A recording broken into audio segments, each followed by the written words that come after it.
What up, everybody? I'm your host, JP, and this is my co-host, Josh. Hey everyone. And welcome back to another episode of the Film Bros Podcast.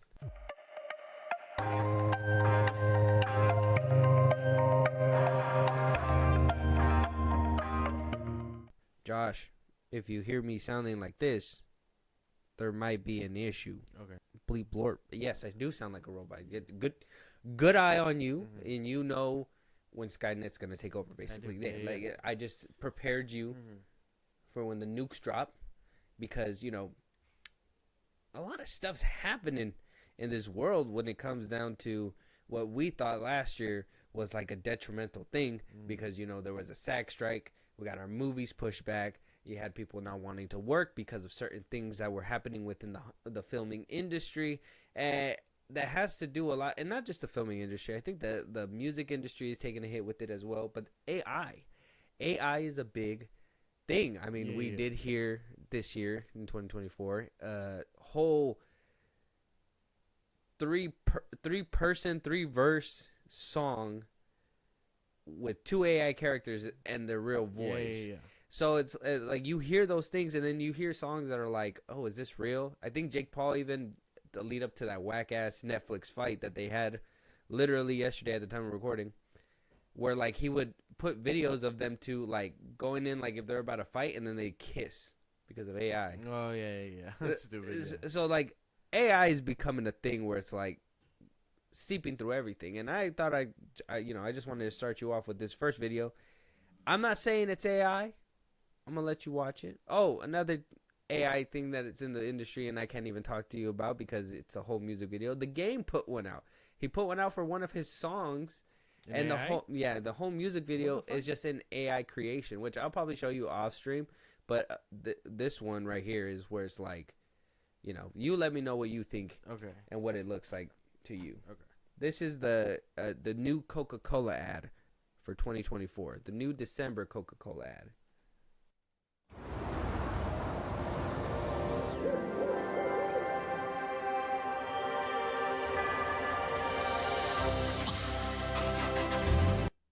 That was ugly. I didn't like that one bit. That didn't tickle your funny bone? No, that makes me want to not drink Coke anymore. Anyway, is Pepsi okay? That's the best way I could put it. That was ugly. That was ugly, dude. Is Pepsi still around after this? So you could tell there was AI generation and all that? You can very much tell, Yeah. Coming from like Coca-Cola ads where like, the polar bear. With the polar bear when I was a kid growing up, there was actual animation, creativity from the mind, probably had an artist that worked fucking 6 months with 2 cup of noodles to eat every single day, probably just a water bottle and Red Bulls all the time. I remember them as a different thing. They used to be real people. Yeah.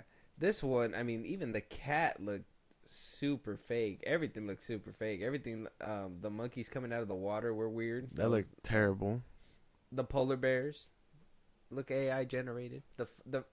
I think, obviously, the devil's in the details. I think our eyes are able to differentiate for the most part. The whole uncanny valley thing that goes on or whatever. Yeah, because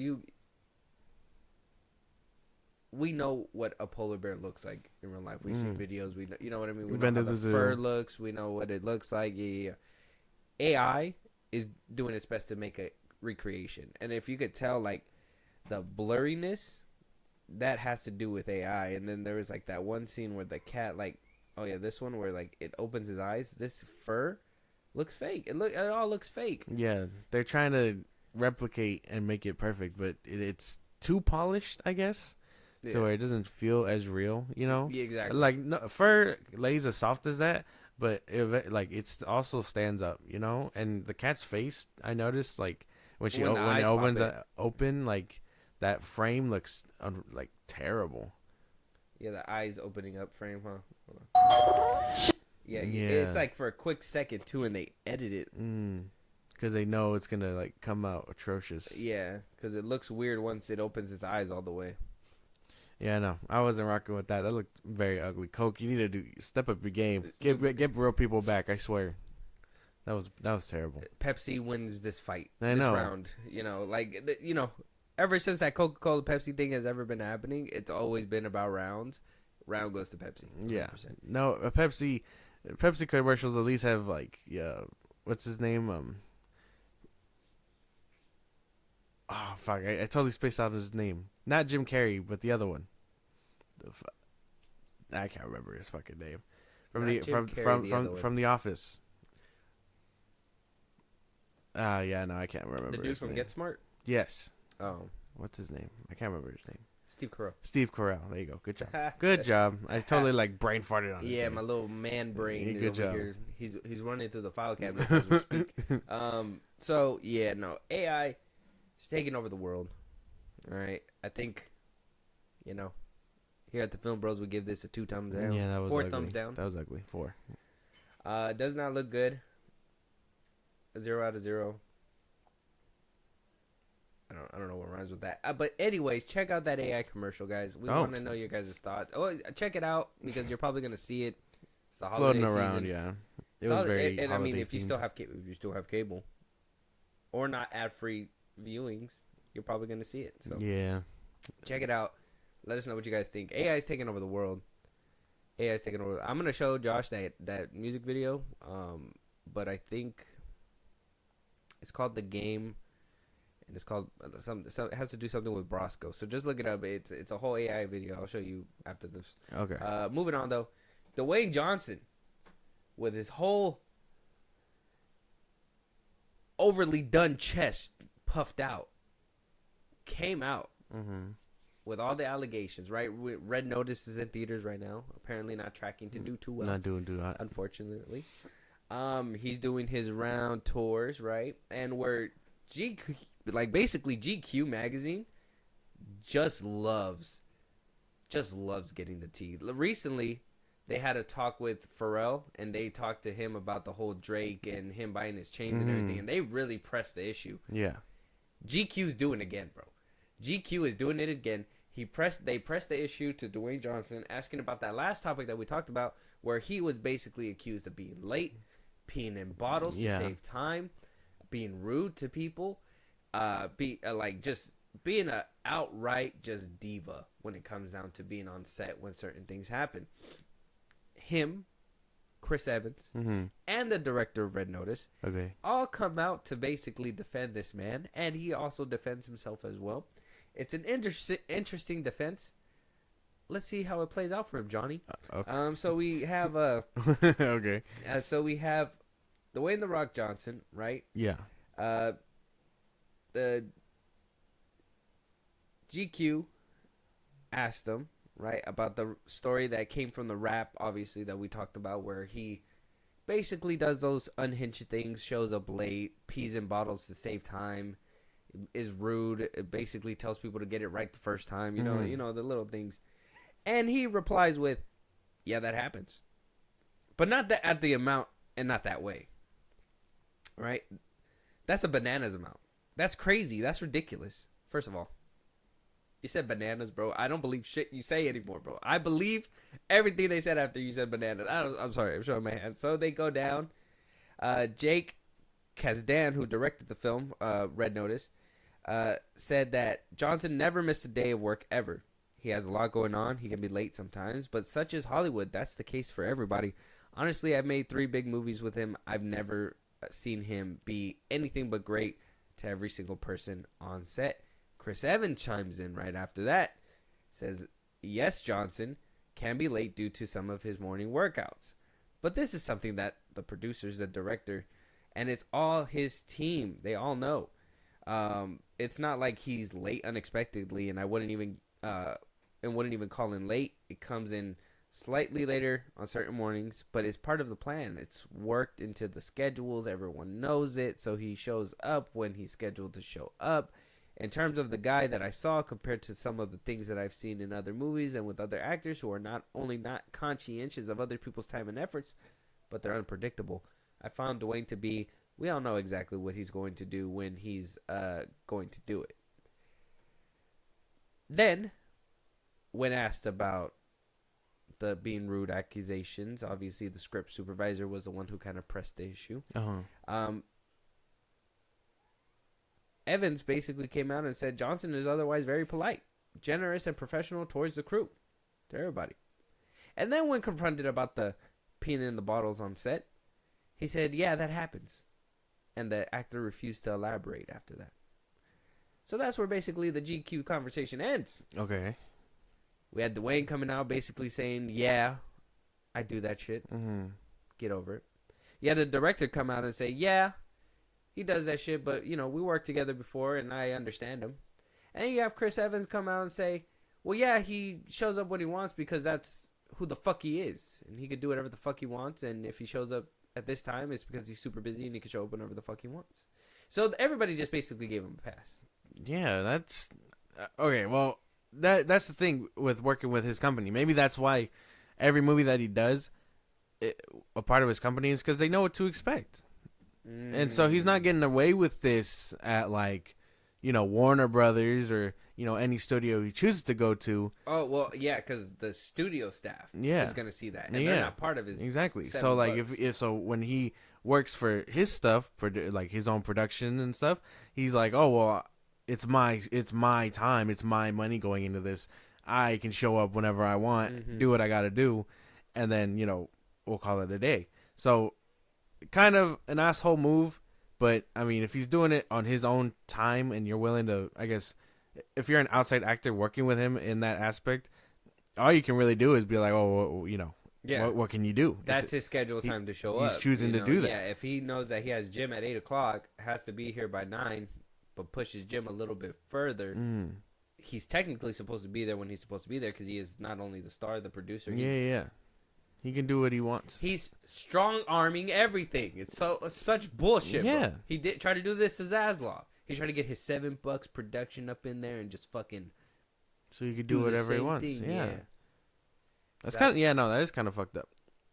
But again, it is his own stuff. So I guess you can't really fault it. It's kind of like It's kind of like... If you're walking through the mall, it's a crowded mall, right? And you have that one dude with, like, 8 security guards walking around him just pushing everybody out the fucking way. It's like, hey, I got somewhere to be. It's like, Dwayne, I know you got places to be, but... And your time's very important. Well, I'm not saying it's not. But what about everybody else's time?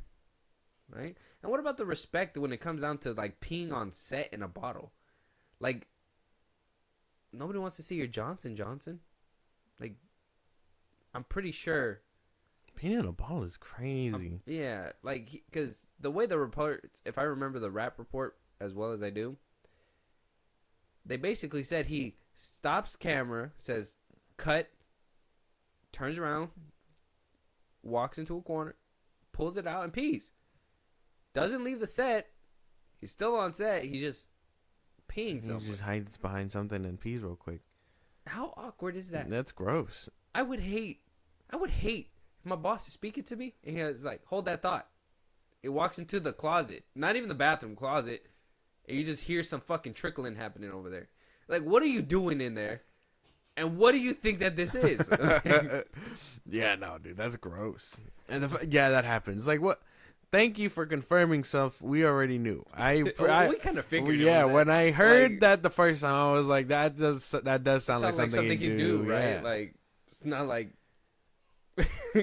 I like how we both just get to the country and just like, motherfucker. Yeah, does that sounds. Shit, yeah, I mean, okay, because just in the mindset, because if he thinks like that, where I'm gonna be late, and I mean when I get there, I want to shoot as much as possible because I know next time I'm gonna be late again. He's gonna want to consume time by peeing in a bottle. So I understand the thought process behind this man, and I understand that he thinks he can do this because his production runs the whole shit. And they don't. He doesn't work for them. They work around him. He thinks he's the shit. So everyone, like Chris Evans said, everyone that works for him is like, oh yeah, no, he's gonna be late, but he's technically not late because we know he's gonna be here. Yeah, it shows up at 8. Always shows up. He's supposed to show up at 8. Always shows up at 9. We know he's supposed to come at 9. Yeah, that's what we do. Paper says. On paper, he's late. Yeah. But because of everyone outside of him knows, they're going to be like, no, he's actually on time. So be prepared to shoot. Yeah. It's just fucked up. That's like a fucked up. Yeah, that's a fucked up way to work. And if I was like, if I was Ryan Reynolds, if I was Chris Evans, if I was Gal Gadot, like any of these people that have worked with him recently, I'd be very like impatient. So I think when those things were coming out about Red One and Red Notice, I kind of understood that. I was like, this is a little bit disrespectful. Ryan had the right idea about being kind of pissed off about him. Yeah. So knowing this too, I mean, I don't want to bring up this old beef, Vin Diesel or Dwayne, and I'm starting to lean more towards Vin at this point. I think Vin was trying to hold it down for like the shit that he knows, like the way he wanted to do it. I feel like Dwayne came in trying to strong arm shit, and I kind of understand. I get the point where it's like, oh, the movies got better when Dwayne came around, but then, I mean, Vin Diesel saw it from conception, so it's like, it's like, does he have some kind of? Yeah, I mean, yeah, he doesn't have a say in anything outside of that, but I would imagine that's probably what did happen. He's like, oh, the Rock's. I mean, Vin Diesel's the fucking. He's hard to work with, and he's all these things. But what if Diesel was his like fucking yang, bro? What if he was like, you got to show up on time, you got to be prepared to work, stuff like that, and he would always just be like, I'll show up when I want, candy ass. Yeah, I'm pretty sure it went exactly like that. Holy shit! I'm pretty sure it went exactly like that. He's like, what'd you say about me? Called you a candy ass. Like, yeah, no, I'm pretty sure. Okay. That's exactly good shit. Good shit. That was a good one. Good job. All right, we figured it out. We know why they are beefing. Well, they're not beefing anymore. We knew why they were beefing. Oh yeah, he came back to the franchise. Exactly. He's like, hey man, I'm sorry for calling you a candy ass and trying to strong arm your production. But I need a job. Nobody seems to like me anymore. Which we know why now. Ever since I'm gonna keep it $150. I never had an issue with him. Because the only thing that I was like, I can't watch him and everything. He's a one-trick pony to me. You know what I mean? But then you started talking shit about him one day. The Rock? Yeah. Yeah. It really opened my eyes to certain things. So I feel like you tainted my vision towards Dwayne. That's not true. No, he did it himself. I was just calling it out. He can think he's this big blockbuster hit, but he's not. He hasn't been for a while, as you can tell. He's just a phony. A great big phony. Yeah. With big biceps. He had a good run in like 2017, but that was forever ago. He hasn't had a good run since. You should just make a TikTok account of him of him just eating his stacks of pancakes. He does. Well, he does. He has his own TikTok account, and I do know that he posts like his like cheat meals, quote unquote cheat meals, even though he still have like hella protein in them and all that other shit. It's like, really, is it a cheat day if you're just loading that motherfucker 50 up? pancakes for breakfast? That's a motherfucking cheat day, bro. That shit's crazy. You just ate a week's worth of pancakes in one go. You're eating 10 pancakes every day. If I 2, 4, 6, 8, 10. Yeah. If I said, hey, I want to have pancakes, 2 pancakes a day, that's not even. That's 2 weeks worth of pancakes. Yeah, that's what I'm saying. Yeah, 2.5 weeks worth. That's why I wanted you to like check your math because you said you ate a week's worth of pancakes, and I'm like, you're eating 10 pancakes a day? That's a lot of pancakes. Yeah, my bad. Oh, you meant 10 pancakes. Yeah, I see what the math was. Math 2 weeks. 2 weeks worth of pancakes is more right. 2.5 weeks. Yeah, about. Because I have like 2 pancakes. Yeah. If I wanted to. I have like 4. If it's like the amount of pancakes that I eat, I probably eat. Oh yeah, you get 4 like a pop, but you probably eat it like once a week. Not even then. Probably like once every other time. Yeah. Me, it's probably like well, I have kids, so maybe like every other week I'll probably make pancakes. So, and that's maybe like once. Yeah. No, man. So, I mean, I bet he doesn't even make them shits himself, too. Yeah. He has the chef just slaving away back there. Oh, it's the 50 pancakes again. Goddamn it. It's just, he just wants every individual one, like, completely warm, so he puts a tinfoil over every single pancake. Oh, yeah. Unless he has, like, a big, like, skillet or whatever. Just Griddle. Oh, but it'd be just sitting there so nice when he pulls it up on the plate, too. Mm-hmm. Yeah. Damn. He got people. I guess being mean pays. Yeah, being a villain pays, I guess. I don't know. Let us know what you guys think about The Rock. Dwayne The Rock Johnson. He's been on something. I don't know what he's been on, but he's been on something. He's been on a spiral where his box offices haven't been getting the attention as they should be. Yeah. He's been going through this kind of scrutiny behind the scenes, whether it's beefing with Vin Diesel like we talked about, whether it's being rude to people on set, whether it's being overly fake to people that they just don't believe it. I mean, we've talked about that where people are just like, not a good vibe from this man. So there's a lot of things vibrating from this man's aura that is just, it just screams, you know, in public he's smiling like this, but behind closed doors is probably he's like, probably a fucking asshole. why don't they worship me? Yeah, like, basically. He's like, I do my best to put these shits out. These ass movies, no. You can't like, fool the audience. He's man. like, I put my Johnson in a Gatorade bottle just to pee for you people. Yeah, no. You can't even. Yeah, no. You can't buy people, and you won't. You definitely won't be able to sell the audience anything like Red One. I'm just saying too. Like, I'm not respecting a man who pees in a bottle like J.K. Simmons got ripped and everything to be Santa, and he just. That's the only reason why I want to watch it. But other than that, it's just doesn't like even sound like he's gonna be in it. Fake polar bear. Oh yeah, he's kidnapped. He's gonna have that. It's Evans and. He's gonna have that moment that the dude in Mr. Nobody has, or not Mr. Nobody, Nobody. Mm-hmm. What's his name? Doc Brown. Oh yeah. I forgot his real name. Yeah, I don't know. Person. Yeah. Let us know what you guys think. Dwayne Johnson sticking his Johnson in Gatorade bottles to pee on set. Basically, it's disgusting. Really. Yeah. Do better. Moving on. Rachel Zegler. We got people on the hit list. Rachel Zegler just doesn't know when to shut the fuck up. She just can't shut the fuck up. You're right. She just has an issue with doing the simple thing. Shut the fuck up. Her and Zachary Levi. Now, speaking of him, where one is pro, and he's probably jumping for joy, excited. He's probably going to get some kind of leeway back into Hollywood because Trump's going to probably be like, listen, Zachary Levi. I loved the purple crayon. I loved Shazam. Shazam 2 was amazing.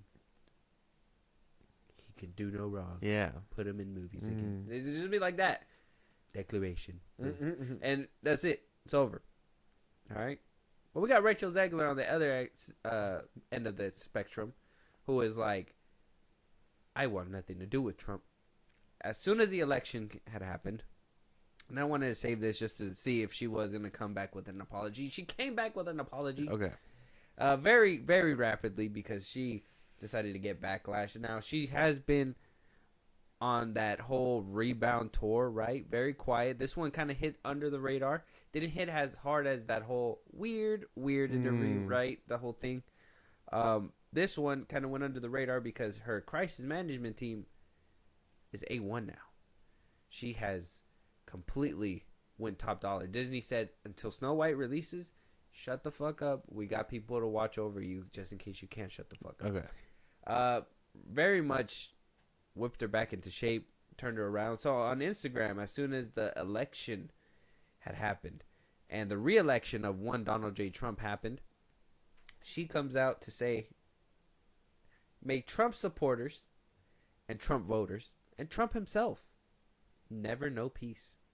And there is a deep sickness in this country. Sickness. Another 4 years of hatred leaning on us towards a world I do not want to live in. That's basically what she said. I mean, kind of harsh. Never know peace. Yeah, I say that a lot. Yeah. Trump supporters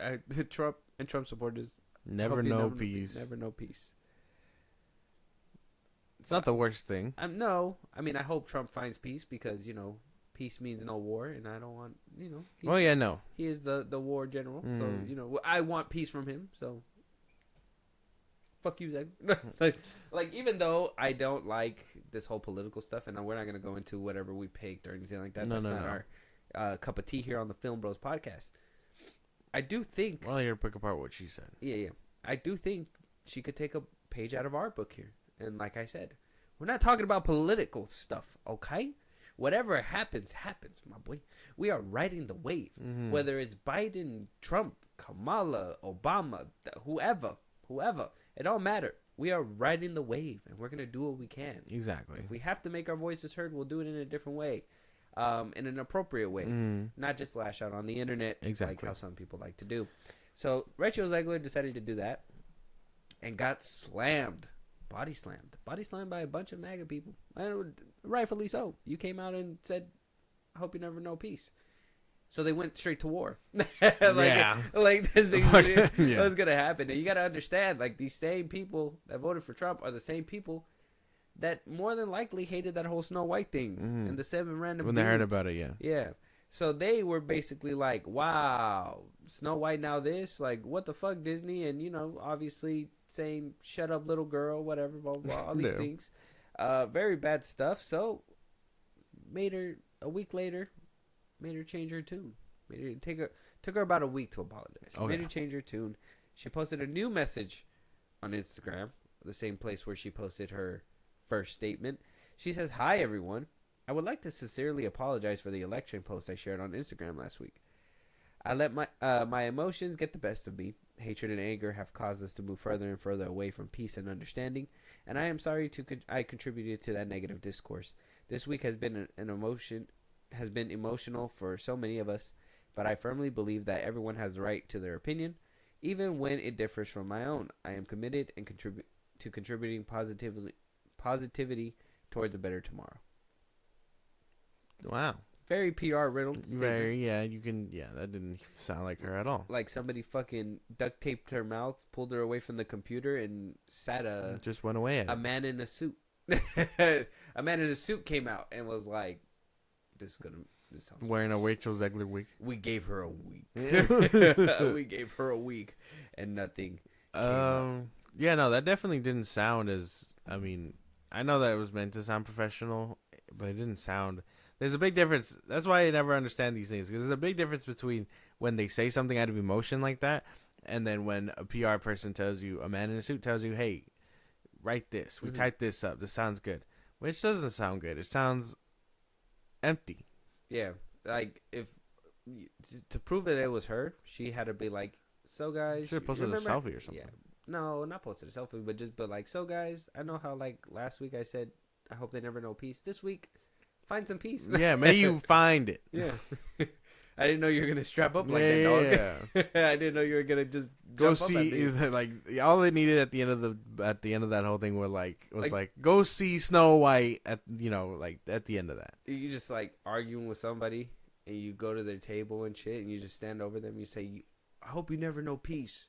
They just stand up and just beat you. It's like, "You're right. I'll never know it." It's like, and now you won't know what solid food is anymore. I understand it now. I understand it now. Yeah, no, that doesn't make any sense to me. I think, like I said, I just think it's an all-around bad time when you go into politics. That's where I think, here at the Film Bros, obviously, we're talking about movies and stuff. It matters. But you could choose to care about it, right? Like that's what I said, right? You could choose. But... You obviously you can choose, and you can choose to make it your whole personality. But the way I see it is, I'm looking toward these actors to tell stories about, hard times sometimes, but also, very emotional stories, good stories that they are just meant to portray. You know what I mean? Mm-hmm. Whether it reflect the times that we're in now or, something else. What I don't really care for from these actors is their political views, if I'm being for real. You know what I'm saying? Yeah. Like, if you want to look for political views, you go to look at actual politicians and what they want to say. Mm. But what these actors say outside of, I guess, the story or role that they're in, I don't really care for it. So, I mean, Zachary Levi is off the hinges. Rachel Zegler, just like we just went over, she just had an apology. Mark Ruffalo endorsed Kamala. Like, these things I know they're trying to push and they're trying to make it seem like, they care and all that, but I don't know if I care about their political opinions like that. No. That's what I'm saying. You shouldn't, because at the end of the day, who knows if they're not filling their pockets? You know what I mean? I mean, Megan Thee Stallion was shaking ass on stage for Kamala Harris. She's getting a bag for that. There's no way that you're not getting a bag. So it's like, I understand the whole thing when it comes down to like, yeah, supporting the people that you believe in, and yeah, you could voice that opinion, but exactly that, you don't know if they're getting their bag. So now, not only, like I said, here at the Film Bros, so you could choose. You could choose to be into this or whatever. But when it comes down to politics and all that stuff, this is stuff that is affecting people's lives, like that, like for real. You know what I mean? So that's why a lot of people see a lot of like more hatred when people come out. You know, when actors come out and say this, because it seems like that, like a money grab, like you're trying to sway people your way when you shouldn't be doing that. They should, you know, everybody should be doing their own research, basically, right? And not everybody's like that. Obviously, some people are gonna be like, well, he's doing it, I'm gonna do it too. Yeah. You know, it is what it is. It just happens. But yeah, we just got to be a little bit more conscientious when it comes down to the internet. Obviously, we say whatever we want, very much. We're still a smaller channel, so it is what it is. But like we eventually, when we get to the point where people are gonna be listening to us, we're gonna have to go through that kind of stuff too, where we're gonna go through an adjustment period. Can't say certain things. We gotta be careful. Blah blah blah. Right now, we still got free range, so we're good. But Zegler, she's been under the microscope forever, and we thought she was on the whole, like I said, the whole rehabilitation tour. We're barely. With the Snow White still around the corner. Like, you just think, shut up, Zegler. Dude. Until the movie comes out, bro. Yeah. Save it. Just save it, man. Just like, save it. They're like, Disney's like, damn, more reshoots. We're going to just have to cut her out entirely. It's just going to be the Seven Dwarfs now. How ironic. Now it's just the prince in this one. The prince of the Seven Dwarfs. Imagine. It's just the prince. There's no princess. He goes on the red carpet. He's like, we could have just cut her out entirely. Yeah. Well, aren't they making a Prince Charming movie? You didn't hear about that? Not for that one, right? No, but it's meant to take place in like Disney, I guess. But I think it's meant to be about Cinderella's Prince Charming. I can't remember. And it was supposed to be who's in talks to play? Was it Pine? I don't know. I can't remember. Yeah. But I did hear about that, and so like I thought it was a rumor. Like if you can cut out the prince, you can totally cut out the princess. Yeah, you can. But let us know what you guys think. This is fucking crazy. Rachel Zegler, Dwayne Johnson, Coca-Cola ads. This is a crazy start to this episode. No, this is insane. This is like a roller coaster. I really didn't know that all this stuff was gonna like just erupt so quick. It's not very much. We're not very much looking into like certain films. This is more like just tea and gossip. But this is just too much good stuff to just pass away. Yeah, we gotta watch it. You gotta see it. Moving on though, Disney. Why do you keep playing with us? If you're a Star Wars fan, you're just gonna have to just be happy without Star Wars from here on out. Now I understand Disney has their hands full. They're announcing all these movies. We got everything going on. You know, some things aren't gonna get made. Some things aren't gonna happen. But when shit like this happens, Josh, when shit like this where they remove the Rey Skywalker movie, their new one, where Obi whatever Chinoy is supposed to direct, they move it off the 2026 list. Yeah. Push it back to 2027. Puts Ice Age 6 in that position. No more Star Wars in 2026. What would be Rey Skywalker's movie, her new one, won't be releasing until the following year over. Some people speculate that they're doing that because that would make it the 50th anniversary of A New Hope, which would have been like when Star Wars started. Yeah. Right? To basically kick off the trilogy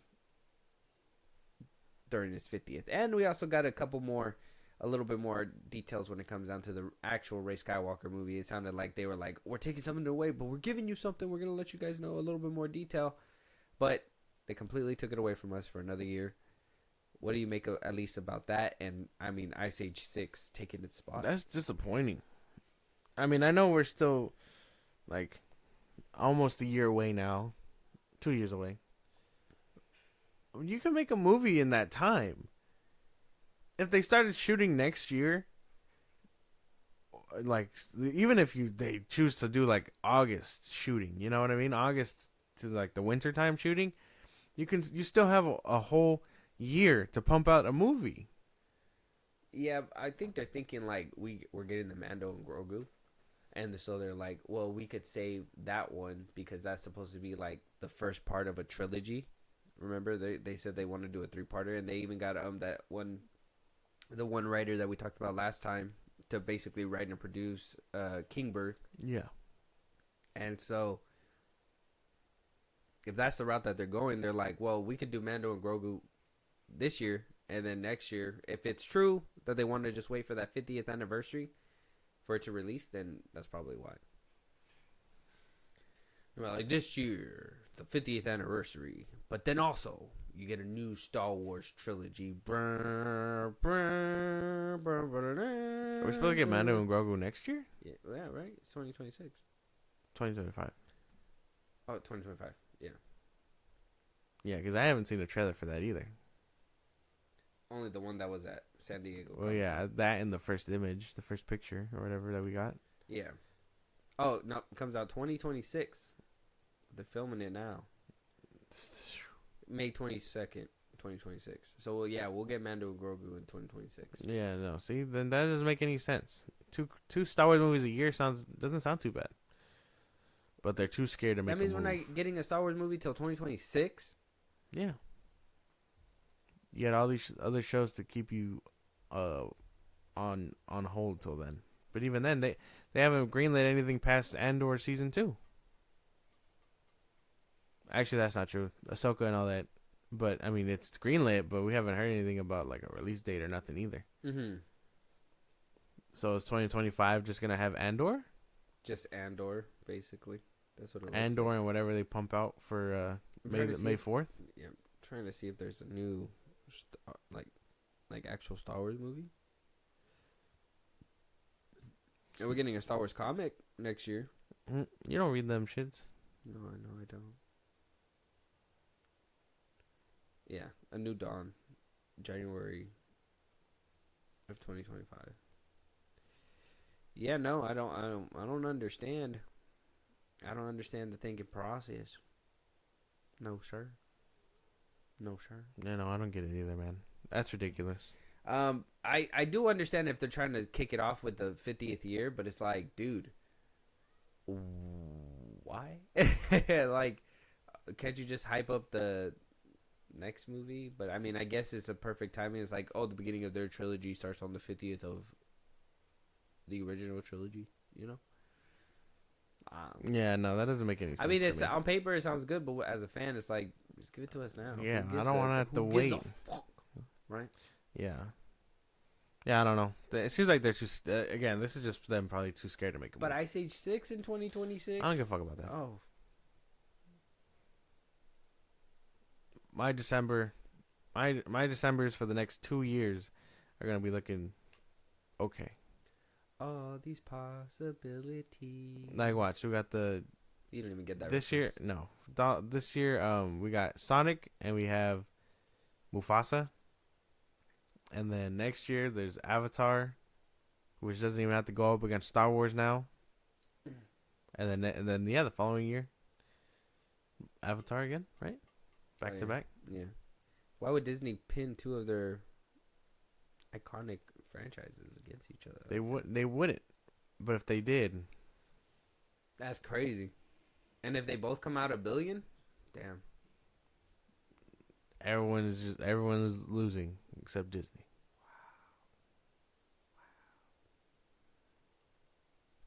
I don't know, bro. That this whole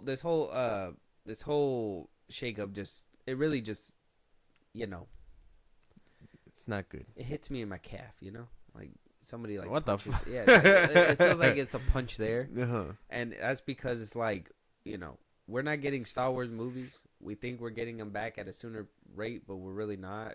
I mean, I'm 2026. How old am I in 2026? I'll be fucking 29. Yeah. Yeah. Why do I gotta almost be in my 30s to get a Star Wars movie, bro? Like, what am I? The last one came out when you were like, what, 25? When 2019? No, I was like 23. My fault. My bad. But yeah, I mean, yeah, almost 6 years later. 10 years later. Yeah.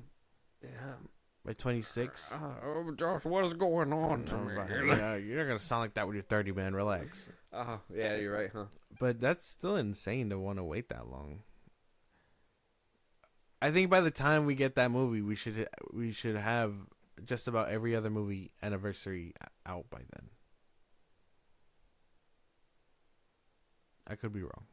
By when? Because we had the Phantom Menace already. We had the Last Jedi, or not the Last Jedi, the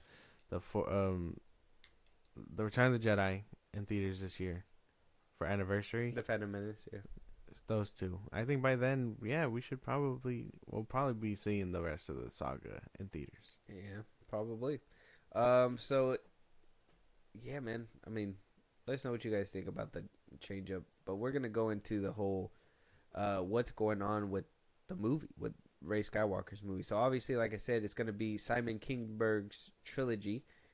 He's developing a story that's supposed to weave throughout the whole one. So, okay, like we talked about last time, A+ for getting somebody to give us a cohesive story, right? B for effort, right? And C for execution, because you get the man who did the fucking X-Men, which, you know, you guys are like, well, continuity. Quicksilver, man, and fucking all that shit. Like, there was continuity. Yeah. They were supposed to age like 50 years in between movies. We just forget about that. And I understand they're mutants, but how the fuck are they still in school in like 50 years, bro? They should have been adults and doing other things, and I don't know. It just, the timeline, I guess continuity wise, when it comes to like certain things happening, and then even things happen. I mean, we just had Days of Futures Past, and then they put Wolverine as a fucking Savage Wolverine being experimented on and all that shit, which just doesn't make much sense. They rewrote the timeline, man. That's what I'm saying, though. But like they it's a rewrite every time, and I'm tired. No, man, the past stays the same. Everything that happened in the past was the past. The only thing that changed was the future, which is the future that sounds like Logan. Somebody who can't keep into continuity, bro. No, it is. No, it makes sense to me. No, well, yeah, I understand where the angle is and where like you can have a little bit more freedom to play with it, but you still wonder, well, how'd he get from there to there? Right? Same way. Right? No, different way. No. And it's odd because how? Right? What do you mean? How? Yeah. How? Like how? How does it happen? That's my question. It just does. But how is my question? What? Like an X-Men timeline? Like? Yeah, like he breaks out of Weapon X. He's on the run around X-Men 1 or X-Men 1, yeah. They approach him. They're like, hey, yeah, we need your help. He's like, fuck off. And then by 1, they recruit him again. And then 2 and 3 play out. And then Days of Futures Past only changes the future. Doesn't change anything from the past. And then Logan. Yeah, see, so it says Magneto, who was just 14 in World War II, first class. Obviously that was like in 1944. Which would mean that he was born in 1930, and then when it goes to Days of Futures Past, he should be 43, and then by Apocalypse he should be 53. But he still looks like Michael Fassbender. When does he start looking like Ian? Like, what's his face? Ian McKellen? Yeah. Well, after all that, Apocalypse takes place before X-Men 1, 2, and 3. So at some point, he goes through a very drastic change. Yeah, we saw fucking... what's his name? Professor X getting balded up, too. Getting a nice little fade. Yeah. Yeah, see? So they were all transforming into what they needed to transform into. I didn't like them making him walk like a puppet in that movie. I didn't like that scene. Yeah, well. I don't know if you remember that part. No. Where like he like stands him up and he just like makes him walk all like weird like. Yeah, I don't like that part. I don't remember that. Yeah, talking about Professor X reminds me of that. That's insane. That's insane to think about. But if this guy's trying to keep continuity, for the Star Wars sake, I guess it's not too bad. It's not too bad of a thing. My whole thought process was that the Rey movie was gonna happen, and then that'll lead into the trilogy. You know what I mean? Like at least be a little interconnected story. Rey's gonna be the first part to that trilogy. That's what I'm saying. That's what my thought process was. That they're gonna they're gonna show us events of her, maybe set up the big bad for this trilogy, show her what she's been up to since taking up the Skywalker name, restarting the Jedi, all these things, and then lead into that trilogy. But it sounds like they're just taking it away entirely, and that's no good. I don't know.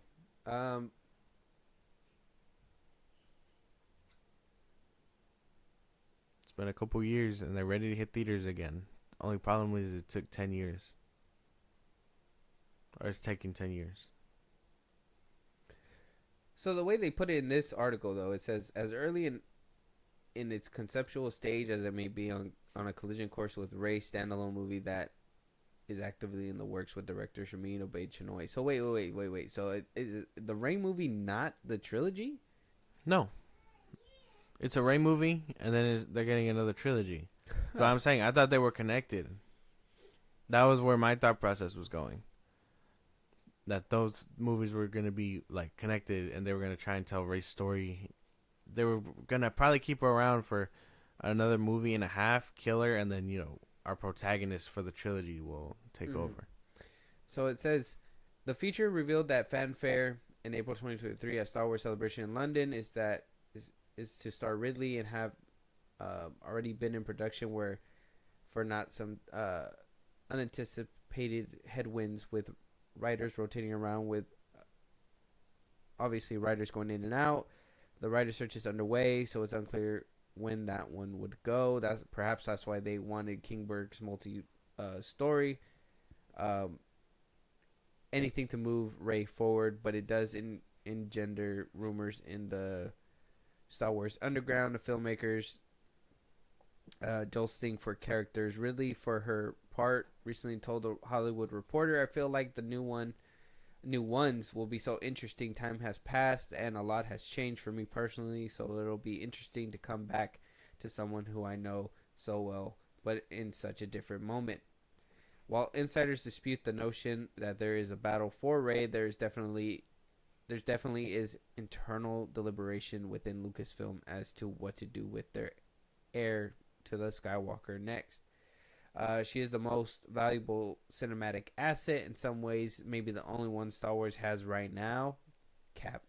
One source close to the franchise tells THR Pedro Pascal's Mandalorian and Yoda, like Grogu, are Disney Plus creations and will have their big screen power tested with the feature directed by Jon Favreau. Which obviously we know that movie's coming out. It says, according to sources, Rey is set to play a role in several movies that are being developed, although which ones remain unclear.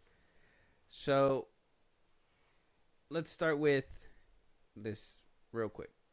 She is the most valuable cinematic asset when it comes to Star Wars. Probably for the story that they're trying to tell right now. Probably. Okay. It's not bad. Like I said, that was what this is just my thought process. She's gonna get her solo movie whenever the fuck that happens, 2027, and then we'll get the trilogy.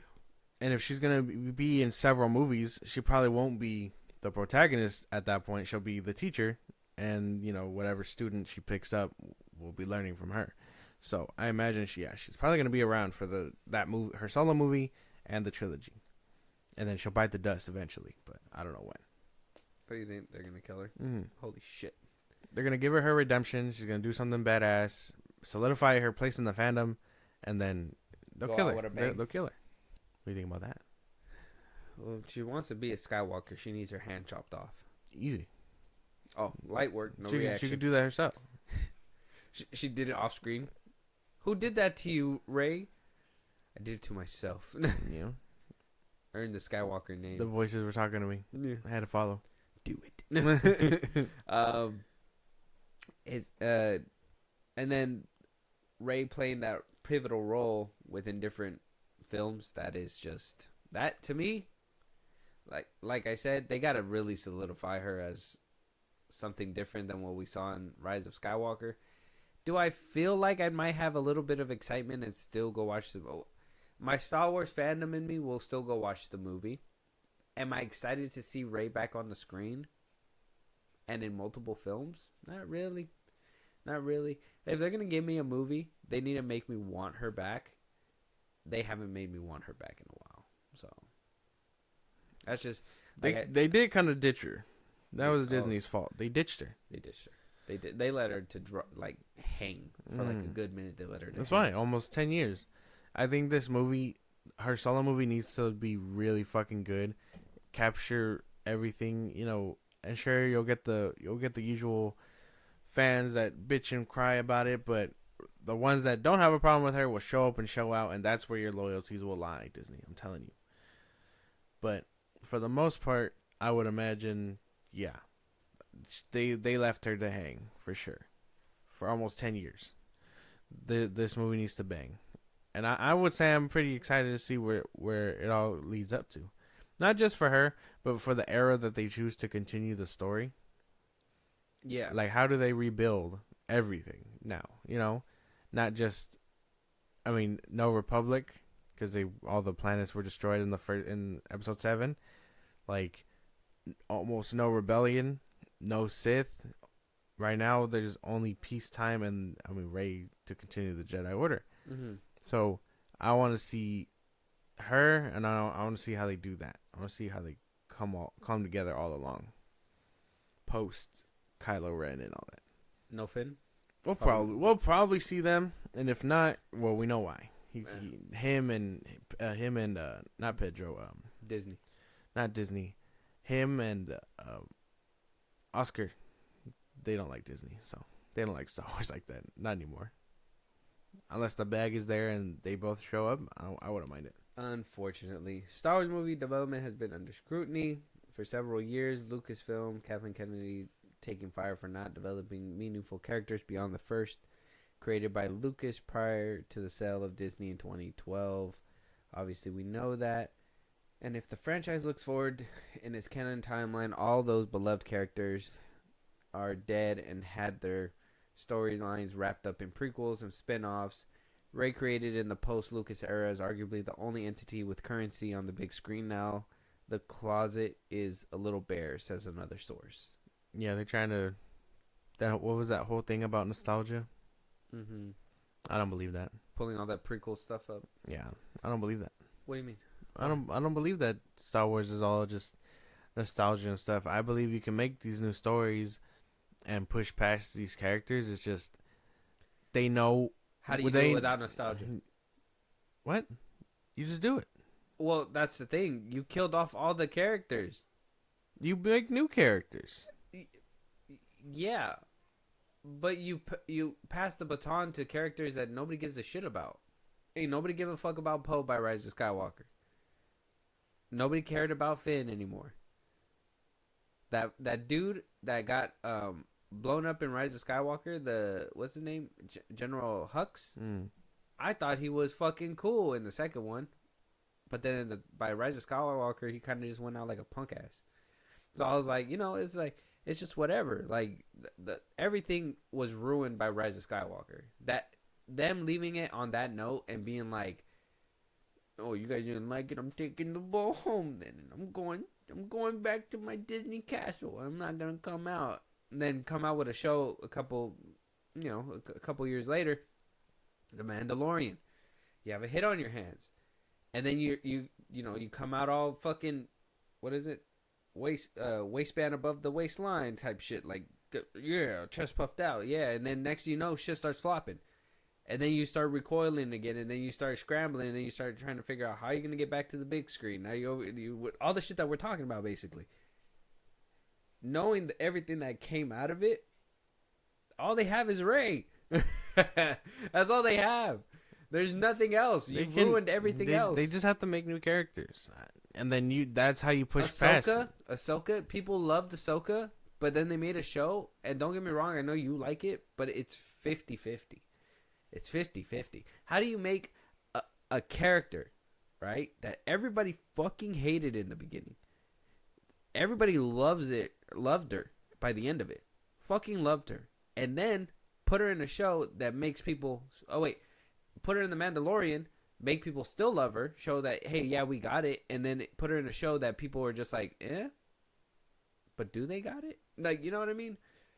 Like, it should have been in the bag. All this stuff should have been super easy. But now all we have is Rey. And you got to think about it. This is so much in the future. Is Ahsoka even alive at that time? If Simon Kinberg got something to say about it, yes, she is. She could be 80 looking the same way as Rosario Dawson. She's not gonna be 80. Maybe her race just changed. Oh yeah, ages differently. Yeah, bring up the race, John. No, I'm joking. I'm playing. But I do think that it's very baffling that we're the only way back into a cinematic timeline when it comes down to Star Wars that people are gonna give a shit about is Rey. Nobody cares. I mean, if they do care, it's very minimal. I care. What? I care. Yeah, very minimal. No, a lot. About Rey? Yeah. I want to see where her story goes. What is a lot to you? Say when. Like right there. That's minimal. No, it's not. Yeah, there's a lot. No, it's not. No, it's not. Yeah, like arm wide like this, a lot. No, because I want to see where her story goes. I want to see how, like where they take it. Same way that I want to see where Luke took it, where they took Luke. But I mean, Mark Hamill is nostalgia. He's getting old and stuff. The story is there to be told, but they gotta they'd have to do new actors. Nostalgia is using the same actors and putting them in these roles that they're not fit for anymore. But if you got new people to like do that stuff, I don't think that's that big of a deal. I don't think that's nostalgia. You're just pursuing the character. But then you look back at Solo and watch how that flopped, and you're just like, we're not doing that. They only did that because they were decided to boycott because of the Last Jedi. Yeah, but I mean, still, they're not gonna take that chance if it happened. If it happened once, you're not gonna take that chance again. It's not gonna happen. Well, then that's Disney's problem because they won't take a chance at all. They'd rather just throw the game away. Versus Kennedy. Same, whatever. Yeah, Kathleen Kennedy. Yeah, Kennedy. Yeah, but not 3 times. Show up in a pantsuit. No. In a what? In a pantsuit. Oh, pantsuit. Oh yeah. Like a panza. No, pantsuit. I don't know. That's just what their problem is. But to say that Disney or Star Wars is full of just nostalgia, like, yeah, it's cool. But I think you can create stories past that. They're just too scared to try. I mean, Mando didn't have any nostalgia. Not towards the end. No, because of yes Grogu. And no, I would have said Grogu. Grogu. I think Grogu being tied to the Baby Yoda the purge and stuff like that. Yeah. Yeah, that does kind of, because now you got to be. Oh, remember that bad time he escaped. That's probably the only time. But they were able to tell fresh new stories post Empire, and that even adds more fuel to, like, that's the thing, right? Is that you can't do a lot of stuff without. That's the the Force Unscripted listens to this. Shout out to them. You guys can probably let us know if I'm wrong here, or let me know if I'm wrong here. But like, there was an original timeline with George Lucas, right? The original, what he wanted in his vision or whatever. Mm-hmm. In his mind, only a few Jedi got out. Now you're over here hearing that this Jedi got out, and this Jedi got out. That one got out. That one got out. And that one was helping the rebellion. So Luke is not the first one anymore. And it's like this guy, you know what I mean? So like you can't do a lot of stuff without minimizing what happened in the past if you keep going at grander scale the way that Disney was pursuing. They weren't pursuing a different route that could have raised up and came into power. They just did a remake again. So like they just did it again, and that ruined it for a lot of people. Yeah, but they haven't touched up on I mean, in the movies, in those 3 movies, they didn't touch up on the Clone Wars outside of like when Luke was talking to her about Palpatine overthrowing him and stuff.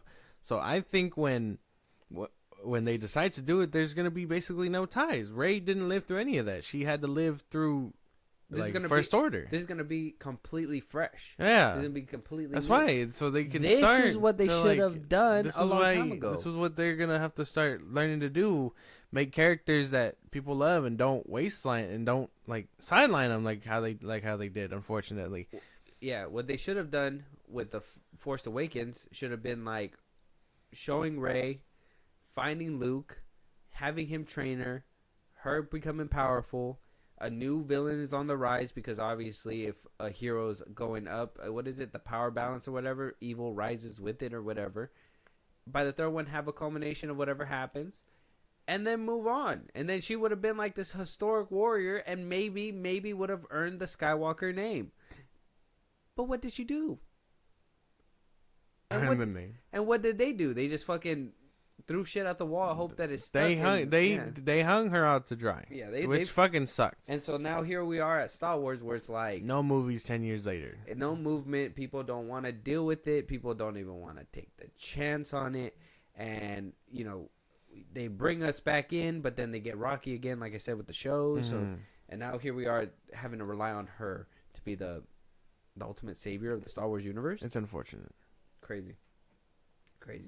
It says, what the King Berg hiring lays bare is that development of movies at the company remains its own unique ecosystem in Hollywood. There are numerous Star Wars movies being developed and overlapped characters and timelines. Like I said, that's the thing, is that if you're adding all this stuff and you're not doing your homework, you're basically running over certain shit that is going to piss people off. Okay. Right? That's what basically happened in the Alkalite when we saw Ki-Adi-Mundi, right? People were just not vibing with that at all.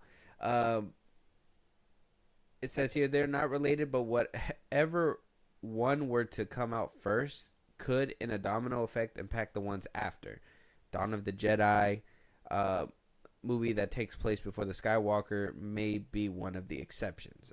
Which, yeah, that one's going to be completely different. That's far off. That's supposed to be so far in the beginning that it doesn't even touch anything. But if you do something like add Ki-Adi-Mundi in that movie, you basically fuck up everything. So please, Star Wars, don't do that. Some Lucasfilm directors are unaware. Some Lucasfilm directors are aware of what others are working on, while others are not. For instance, Taika Waititi is working on a Star Wars movie. Sean Levy has a feature project in the works, and Donald Glover's Lando idea has moved over development from the TV to film side at Lucasfilm. A Rogue Squadron project is also still in development as a feature. It's a different way of development, says another insider familiar with the company's way of working. There's so much parallel workings going on. It's also points to the unique nature of Star Wars to fans, and in this case, filmmakers and producers. Obviously, that makes sense, because if you have all these different ideas, different producers, if the Rey that you're gonna see in Sharmeen Obaid-Chinoy's movie, though she might be a producer on Simon King's work to try to keep the authenticity to whatever she's bringing to the table, he's gonna have to switch her up to fit the movie. Mm-hmm. That's basically what you saw with Spider-Man in the MCU when it came down to Civil War, to his own movies, to Endgame, to Infinity War and all that stuff. Now they're doing the same thing with Star Wars, but with Rey. And so obviously it's going to cause some ups and downs. And if nobody's speaking with each other, what is happening at Lucasfilm, bro? That's my question. What's happening? What's going on? There's fucking trash cans on fire. Everybody's in their cubicles losing their minds. I think if they're not working directly on the sequel or Rey's movie or trilogy, they probably don't need to be in the loop anyway. If they're doing spin-offs, though, that have to involve characters, and if they're trying to keep a continuity, like MCU and all that stuff, which a lot of the movies are, and we're obviously Star Wars is one of the pioneers to have done it first, but they're going to continue that trend. Yeah, but you can do it. You can do a self-contained Star Wars story and, still it be like affect the grander scale of things. I mean, we saw that with Rogue One and we saw that with Solo. Yeah. So, I mean, it's possible. But Solo wasn't a success. Yeah, but Rogue One was. Yeah. And that one did have a more drastic fucking effect on the Star Wars story versus, Solo did. But you can tell these kinds of stories and it not impact the universe. So I think being out of the loop, if you're not like directly contributing to the Rey or this new trilogy, it should be fine. Yeah, that makes sense too. But that's still, it's a tall order. It's a tall order. It also says here, just to quickly wrap this up, we're almost done with this topic. You're being asked to create a New Testament, says a source. And no one can agree on anything, and there's a lot of second guessing about meanings. Another source familiar with the process is more business-minded, noting Star Wars is a nostalgia-based enterprise, and they are running out of ways to create nostalgia. Oh, see, so it was in this article where that quote came from. Yeah, I don't believe that. They are running out of ideas, and they're running out of ideas because they keep trying to go back to what made Star Wars great. And they think it's these characters that made Star Wars great, and they're just like, yeah, let's fucking kill them. Like, what? Luke should have at least trained Rey, and then had a cool moment of going out that way, and made it like make it like a hard-hitting follow-up that, uses him as like a Force ghost or something, kind of like the way Obi-Wan did back in Return of the Jedi and Empire Strikes Back and all that stuff. Yeah. Now, obviously you do it once, cool. You do it again, all right, maybe it's a little callback or whatever. You do it again, you're creatively bankrupt. You know what I mean? Yeah. At that point, you just don't have any more ideas. And you don't know how else to convey these things. And obviously, Star Wars is still in a little pot. But that still doesn't stop Star Wars from being able to expand on the things that they have. Like, I know Andor, right? I think a lot of people were amazed to see that new ship that appeared. But then also, it was fucking cool because, obviously the dude that was escaping, he was able to use the lasers on there. And, they shot rockets in the way that it exploded. Mm-hmm. It was neat. It was cool, right? And it was interesting. The whole TIE fighter scene in that show where like they were going with the Aurora lights and all that shit. Yeah. That's nice. That's new stuff that people didn't think about. That's integrating Star Wars with like real life mechanics, and it just does shit that's great. And then you have shit where it's like Baby Yoda. Don't get me wrong, I like Baby Yoda. I like Grogu. But when I seen it too, I was just like, Yoda? I personally thought, thank God they didn't have the balls to do it, I thought that they were going to be like Yoda just like rehatched or something. And he's starting off like this. That would have been fucking hilarious. Yeah, after like Order 66, he just kind of like, obviously Return of the Jedi happened and all that stuff. But when he died, he just cocooned up. And then he just, that would have been hilarious. Yeah, that's what I thought was going to happen. But thank God they didn't. The whole prequel stuff still kind of is like, adds to that other bin where it's like, well, how did all these Jedi survive and shit like that? Yeah. But, that's a different argument for a different day. That's funny. But them trying to create a New Testament that nobody can, like, agree on, that's a big issue there, too. It's an issue because I'm pretty sure they want to try and do these things, but by doing their homework, they're like, well, that has never meant this before. If you try and fuck with that, you're basically using it in the wrong way. Mm-hmm. When you tell me someone is force sensitive, they're force sensitive. That doesn't automatically make them a Jedi. So when you try and like force these things into that whole like box, and you're actively using it wrong, yeah, you're gonna run into conflict a bit. Mm-hmm. Especially in terms of Star Wars. They throw out all these things, they throw out all these words that for a long time we've known. And if you throw a curveball and say it's this, a lot of people are going to look at you like, nah, it's always meant this. Mm-hmm. It's not going to work out. So I understand that they're trying to like do their homework and also create new ideas. It's just not working out for them. If they really wanted to, I mean, the Legends is all that books are right there. They could probably just adapt those, change up what they need to change up for canon, and then boom, you're golden. Like Heir to the Throne, like actively like Filoni is doing with Heir to the Throne. Yeah, it's good, but yeah, it goes down to execution and the writers, and it just seems like they can't get the right ones to tag along. They can't they get one. They want to switch things up and obviously do things the way that they see fit, and then they're like, no, we got to go by this book, and they're like, well, by that book I can't really do too much, and they're like, well, the fans are gonna hate us if you fucking do this.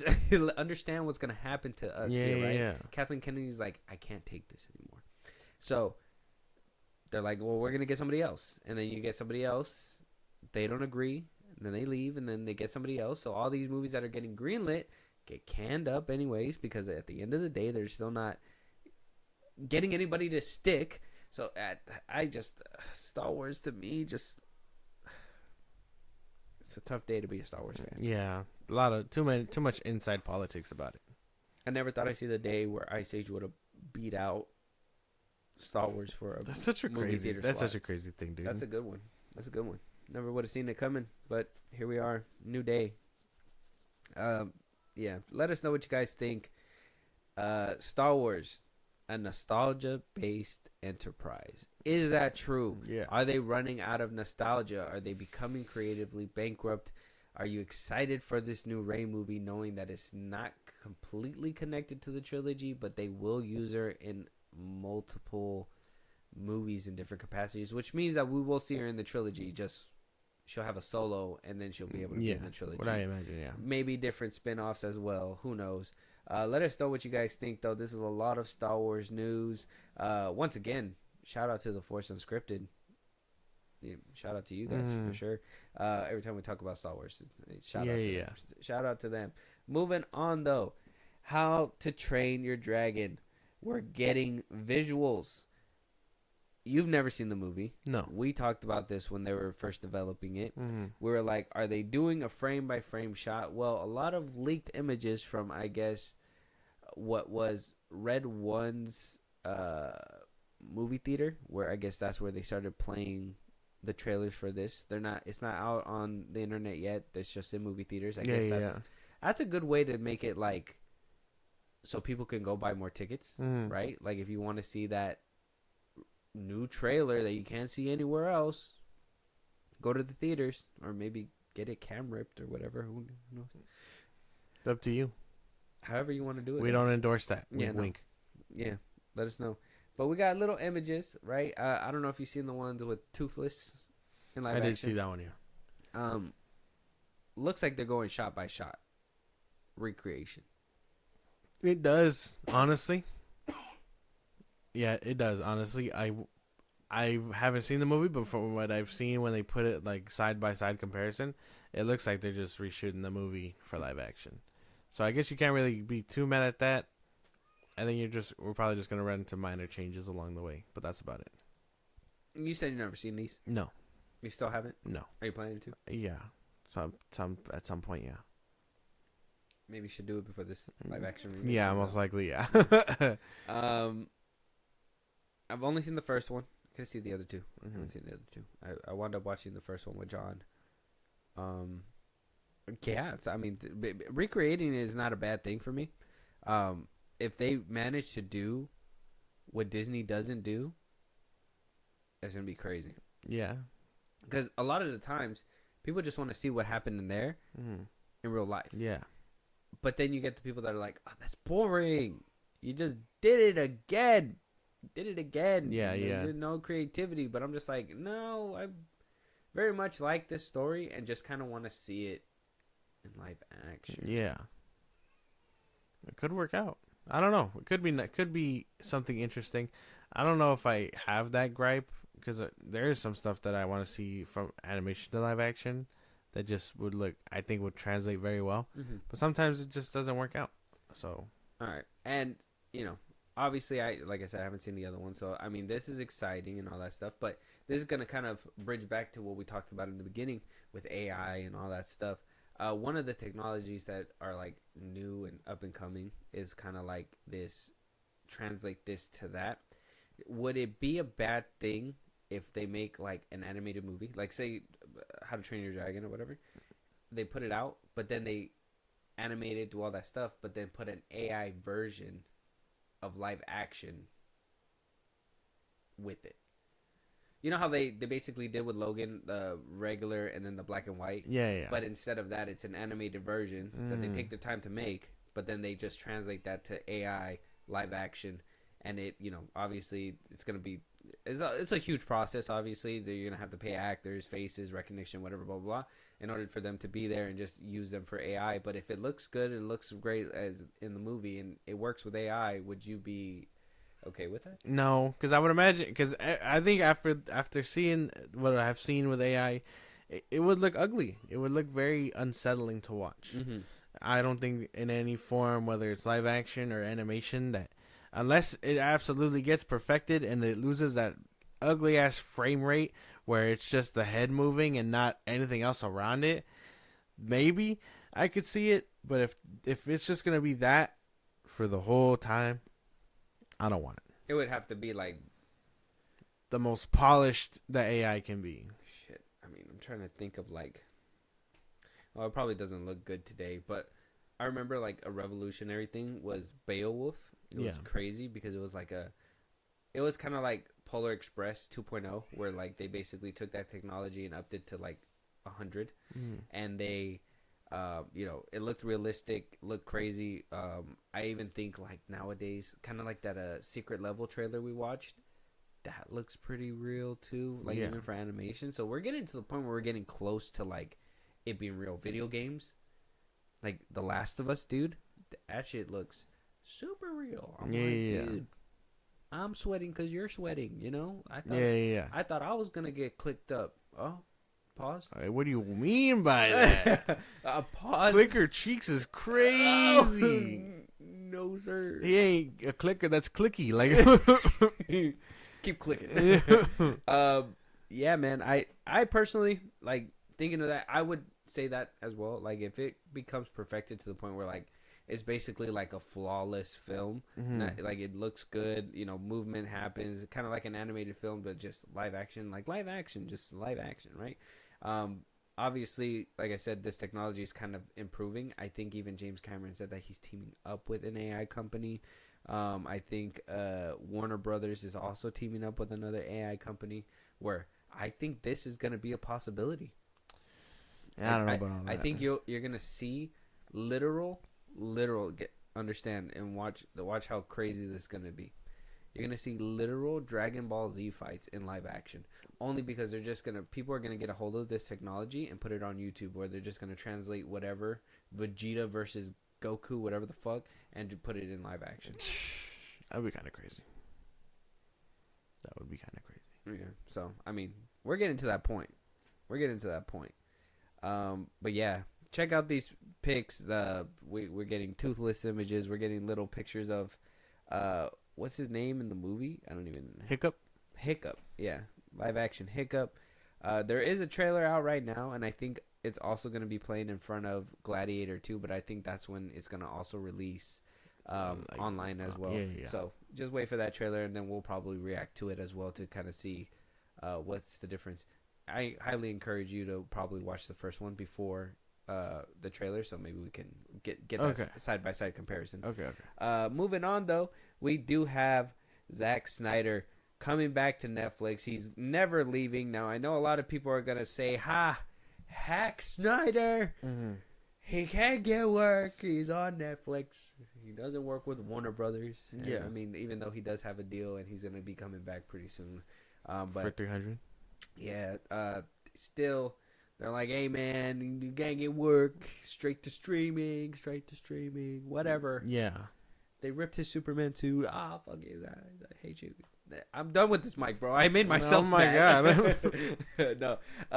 I seen that little discourse going around where it was like, I guess the actors that auditioned to play the new Superman, they ripped one of the Henry Cavill suits, and people were like, how dare they use prop suits and rip them? People were just very upset about it. I understand. I get it. It's very iconic, but I'm pretty sure they have like the real shit locked away. I'm pretty sure they have like a bunch of makeshift suits for like stuntmen. They do a bunch. They make a bunch of them. Yeah, so it is what it is. But Zack Snyder is back to direct and co-write an LAPD action film. It's going to be very grounded. It's going to be a 2-part epic sci-fi, or not, sorry. Damn, I was about to say sci-fi, yeah, grounded sorry. And sci-fi? This fucking article threw me off. It's going to be just a grounded action movie centered around Los Angeles, the police department. He's going to be co-writing it with Kurt Johnstad, where he's worked with on films like 300, and he also worked with him on Rebel Moon and whatnot. So we're getting a lot of films from them. Obviously, Deborah Snyder is a producer on the film. They work together highly, like all the time. Yeah. Specifics details are being kept locked up, but the action thriller is being described as being set in a high-stakes world of life and death and centered on an elite LAPD unit that is relentlessly confronted with the unforgiving collision of law and morality. This movie's gonna schmack, bro. I didn't like Rebel Moon, but that movie's gonna fucking go. I'm down. Like, I'm only thinking about End of Watch that David Ayer did. I'm thinking what Zack Snyder could probably do. And, dude, we're getting some fucking crazy shit for sure. I'm down for it. This does sound pretty cool. And I did like all of his previous Netflix stuff, so. That's the best that I can say on that. You like Brandon Boobs? Yeah, I guess. I don't know what that has to do with anything. You haven't even seen the rest of the movie. I didn't. Because I saw Brandon and Boobs. Well, there you go. And I'm like, why? Rebel Moon. Part 1 and 2. No, part 1 and 2. The director's cuts were really good. The Army of the Dead. Those are good. Army of the Dead, Army of Thieves is good. The Twilight of the Gods was really good. Mm. So yeah, no, I have no gripes. This is good. This is gonna be great.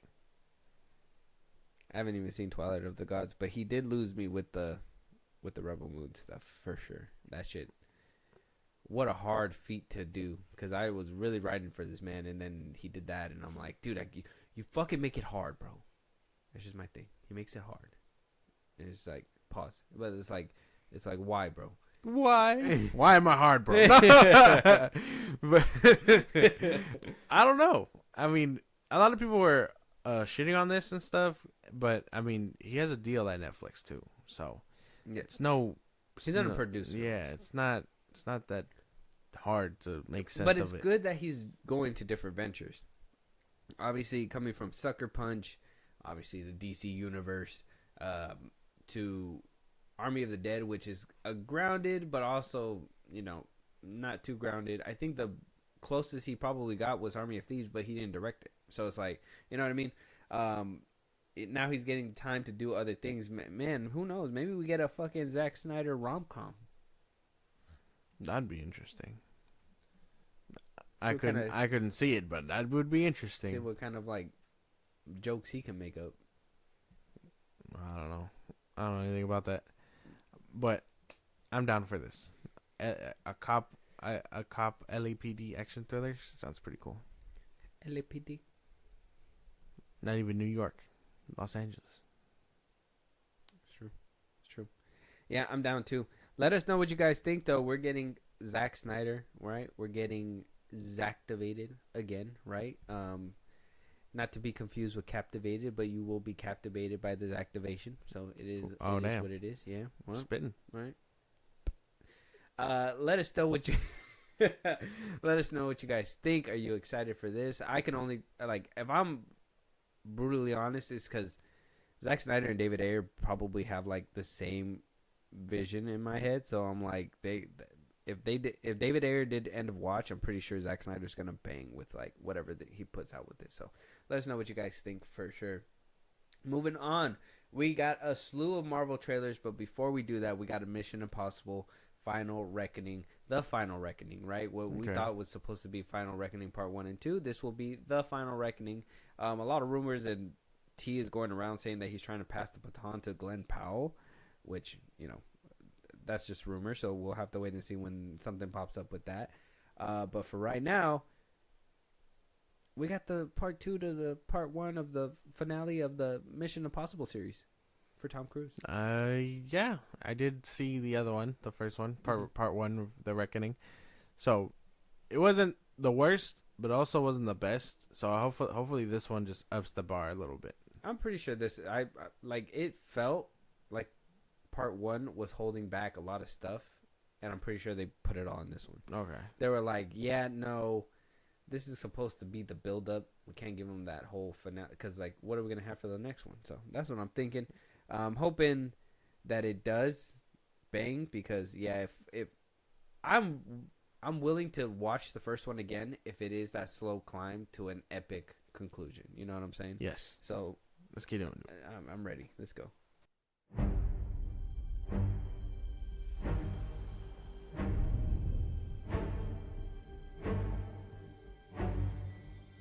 Our lives are not defined by any one action. Our lives are the sum of our choices. Everything you are, everything you've done has come to this. Mr. Cruise, we understand you can run. We know. There was like so many scenes of him just hauling ass. Where was he going? Who was running from him? Who knows? We just know that he was running in a field. He was running on a bridge. He was running after a plane. In the street. Turning corners. Do not challenge this man to a race. You will lose. He's outrunning you. Yeah, this is crazy. Fastest man alive. Like you want a friendly race down. You want a friendly race down the street? Not to him, bro. Yeah, no, he's gonna take that shit personally. He's darting. Yeah, no, he's already at the finish line. What are you still doing here? It looked good. I won't lie, it did look really good. It seemed like there was scenes of like the other ones in there. They're calling it back to the very first one. That I noticed that they brought up the little like it's all connected. Yeah, the machine that he went down to drop for in Russia in the Kremlin. It's back again. So it's like the Kremlin. That's what it's called, the Kremlin. Yeah. No, it just sounded funny. Yeah, the Gremlin. But it looked good. Just those scenes I thought were distracting, but that's because my brain is kind of dumb. So, for the most part, this movie looks really good. No, as soon as I seen him, it's because I know that he runs in every movie. Like that's like if you watch every single movie he's in, he's running in that bitch at least 1 or 2 times. That's like his thing. It's like in his contract. Like I need to run. I have to haul ass. Yeah, it's like right there in the fine print. Yeah, like you're gonna see me haul ass. You're gonna see me do some other crazy shit. Be on a plane, right? Doing flips and shit. That looked fucking insane. We did see when he put out that video where he's like, "Thank you for coming out to the movies. We do this for you." That's probably what he was doing. He was shooting the film. Same thing when he did that whole climbing the Dubai Tower, the tallest tower or whatever, and he was obviously because he was filming Mission Impossible. I think it was Fallout or something, or Ghost Protocol. Yeah. So it's like, we see the callbacks and we see the things in real life, and I know that this man is a daredevil, and he does this for us, and this is for the movies. Super distracting when you're running and everything, though, for sure. Super distracting. It looked good. Like I said, it just seems. I feel like every Mission Impossible trailer looks good. Even the Final Reckoning Part 1 looked good, and then I sat through it, and it was kind of like, eh. This one seems like it's more action. I feel like the first one, on Part 1, they really leaned heavy on that whole ramp cliff jump where he does the motorcycle thing. Yeah. Where this one showed you more action scenes, the submarine, him, like, doing the plane thing.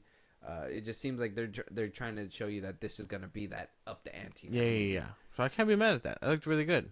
That's how you do a Part 2. Come on now. Yeah. We'll see what happens. Hopefully it's not just all a dream by the end of the movie.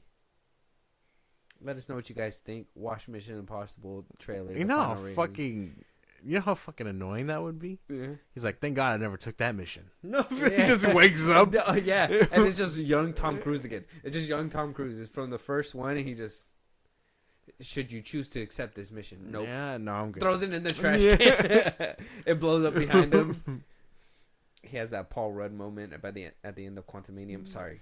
He's just fucking living his best life. Yeah. Not running from things. Just not being traumatic. Chasing the mailman. Yeah, he doesn't run anymore, right? He doesn't chase the mailman. He just walks to his mailbox. He's just like, you get that final scene about him about to take a step and then roll credits. Yeah. Wow. Damn. That'd be crazy. Crazy finale. Let us know what you guys think. Mission Impossible trailer out right now. The Final Reckoning. Let us know. Coming out May 2025. May 2025. Around the corner. Moving on. We got a new trailer for Captain America Brave New World. Josh, after what seemed to be the funniest poster I ever seen. Mm-hmm. Funniest poster I ever seen. Hold on. Let me just...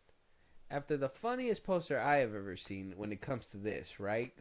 You know, we got the poster and then we got the trailer right after that. It came in the form of the Brazil Comic-Con where Kevin Feige basically revealed some things about Marshall Ali's Blade, saying it's still in development. He said that things were in development, but nothing's concrete, so I didn't really want to talk about it too much. He was obviously putting on a show for, you know, what's to come. We do know what's to come. We know the Disney Plus shows. We know that these movies are in the roster. We have Brave New World, Thunderbolts, and one more. Oh, a What If trailer. So we have like 3 trailers when it comes to Marvel that we know that they're going to be dipping into a lot of stuff. We'll probably get around to those topics later. But this poster in particular...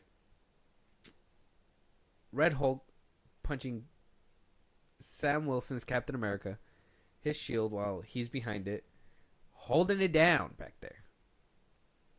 I told you he turned into mulch. You said that's false. I think his arms would have been broken. It'd be a done deal. No. He has no super serum. No. Well, he doesn't need it. The shield absorbs like shockwaves and stuff. He does have to hold it in place. I will give you that. He should like be sliding or something. Let me just ask you something. If it absorbs shockwave, but then his hand is just on it and he just goes, he shouldn't be able to do nothing, right? Like if he just, right? If Red Hulk's hand is on the shield, nothing to absorb, he just presses really hard on him. Well, I mean, it's also very durable. I don't know if the Hulk can. I'm talking about Sam Wilson's arms. Oh, oh! I'm talking about. Oh, just squish him. Yeah, that's what I mean. I'm talking about Sam Wilson's arms being able to withstand the force of the Hulk just pressing down on him. Well, I mean, yeah. Obviously, he would be heavy. He'd probably crush him. Yeah. Yeah. So. But from the picture alone, he's punching it. The shield would absorb the shock thing and like kind of disperse. Why is there sparks? I couldn't tell you. I think I did see this, and someone theorized that Red Hulk gives off heat. He gives off a lot of fire when the anger here he gets. So maybe him punching the shield is just sparking against the metal. I don't know. Well, do you think we'll see it in the trailer? I would love to see that. Yeah. I would love to see something like that. All right. Well, let's jump into the trailer after looking at that poster, and we'll see where we sit when it comes to Captain America: Brave New World. I've been waiting for this. Okay. You asked for me. Here I am. You want to help me? Is there anything you remember? Ladies and gentlemen, the President of the United States, Thaddeus Ross.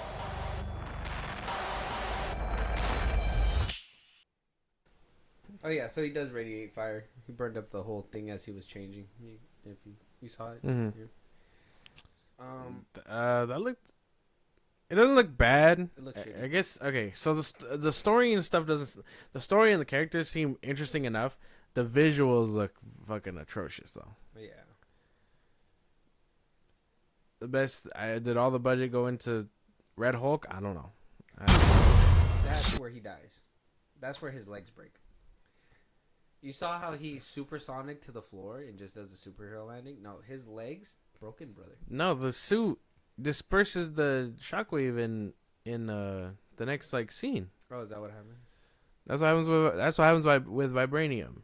I did see this little I saw that little clip like floating around. Oh, did you? Oh. Yeah, so I assumed that was it. I assumed there was nothing following it up. I haven't seen this. Is the first time I've seen this. Oh. But right after that, it disperses the shockwave. So that's what it does. His suit absorbed the shockwave landing, and then that's what that whole little wave was to the bad guys. He just dispersed it because it needs somewhere to go. Hold on, wait. Wait for it. That wasn't from him. Yeah, it was. That was the machines behind him. These things. That's the brick wall, man. Something shot at him. I don't think so. That's the same wall. Oh, it is a wall. Oh, you're right. Yeah, it's just a wall. Never mind. That came from him. That came from his suit. That came from like his back. See? Oh, his back. Yeah. Okay. Maybe there's a point there. Okay. Yeah, they gotta really. So then, okay, if that's the case, then if the Hulk does punch the shield, then you're right. The suit would absorb it. But then, what's to stop him from just pressing down just a little harder? You know what I'm saying? Like after absorbing it, Yeah. just There'd have to be a workaround to basically do all that, unless he's punching it so hard that he just bounces back off of it. basically right. Which Like, I mean, yeah. the shockwave I guess would be enough to do that if he's hitting it that And hard. they didn't show the scene where he They punched the didn't. shield. They didn't Yeah. show any of that, so we don't even know if we're getting a They scene just like showed that. a cool ass flip at the end though. I will say that kind of got a little hard right there where he did the little. It's cut. just, yeah, but it's cut the just it's crime. distracting because it seems like they're supposed to be in like Japan or something, and the background just Looks is endless. so disgusting. Yeah. That looks gross. When he was on the ship looking at the sky, like you're looking at green screen, that's Yeah. gross. Mm. Like some of the scenes did look very nice. The one where it seemed like he did that little spiral, that looked cool. That looked perfectly fine. But then like they're just standing the still scene where with he green throws- screen around him. That scene where he throws the scene, the shield at the missiles, and he kind of like closes his shield Mhm. to like burst through. Yeah, that looked weird too. Yeah, so I think this movie will probably be fine story wise, but everyone's just gonna have something to say about the visuals, unless from right now to it release date they continue to polish it and make it look cool. I don't think there'd be that big of an issue. They're gonna have to, cause yeah, it does look kind of bad. Story wise, we'll have to wait and see. Obviously, we know that Giancarlo Esposito's still putting in some work too, so it just sounds like they're doing a whole Baron Zemo type thing, where it's like, oh, who's pulling the strings, and turned out it was just Giancarlo Esposito. Oh yeah, we're supposed to still have the Thinker. We haven't even seen him. Yeah, that's true. So I have to wait and see. Maybe he's just been scrapped altogether. Who knows? Maybe it's let all us about the Serpent Society now. Yeah. Check out the trailer. Captain America: Brave New World. Marvel Studios is getting bold here. Who knows? I don't know. I've been skeptical about this film. This trailer did not help. The first trailer looked pretty good. A lot of let your mind wander kind of stuff. Now this one is kind of like, nope, I know what you're doing. You're not fooling me. Yeah. Let us know what you guys think. Moving on, though, we got the Marvel Studios Thunderbolts trailer. We got a new special look trailer. It's a 3-minute trailer. I think there is some like discussion in between where they talk about some things. So we'll try to get through it as quick as possible. But I just need another trailer real quick off rip. The first one didn't really please me. Mm-hmm. It was okay, right? A lot of goofy stuff to me. I think you said you kind of liked it. You were down for it. Yeah, Thunderbolts. Yeah. So we'll see if this trailer changes our mind, because I think we were both on the same page with Brave New World, where we're like, yeah. Okay. Oh, America's so big. You ever drive through Oklahoma? It's so flat.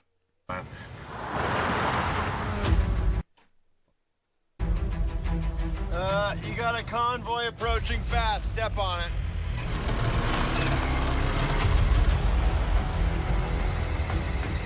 Come on, baby. Okay, a bit faster, please. Lexi! Okay, don't worry. Engaging defensive measures. Oh my god. Wait, that's not supposed Oh my god. Walker, shield!